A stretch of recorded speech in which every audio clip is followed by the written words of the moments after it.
In the 4th chapter of his letter, James writes, "Submit yourselves then to God. Resist the devil, and he will flee from you." Of course, we don't have to wait for the devil himself to show up before we can put this verse into practice. Most of us are not important enough for Satan himself to come and tempt us.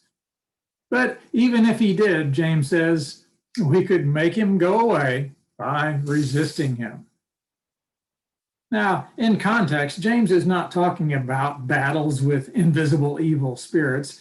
The context is about fights and quarrels among you, among the believers.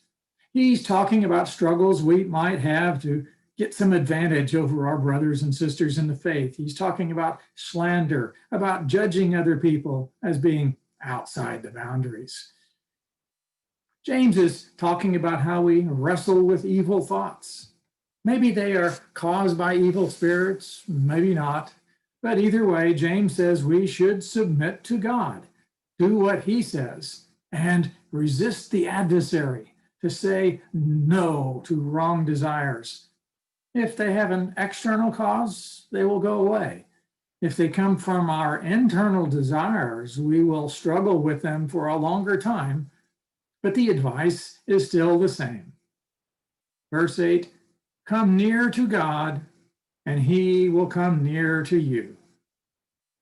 That is, of course, a figure of speech.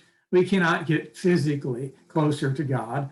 What James means is that our hearts and desires come closer to what God wants, and we will find that he is close to us. Again, not physically, but spiritually. We will sense his presence, be strengthened to do his will, and better able to resist any wrong desires. "Wash your hands, you sinners, and purify your hearts, you double-minded."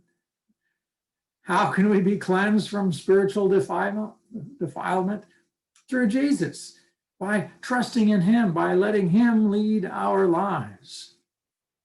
"Grieve, mourn, and wail," he says in verse 9. "Change your laughter to mourning and your joy to gloom. Humble yourselves before the Lord, and he will lift you up." Don't be so confident in your own strength, in your own rightness. Recognize who he is and that we need him, and he will lift us up.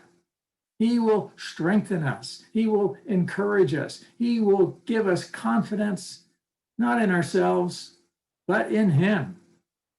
Thanks be to God.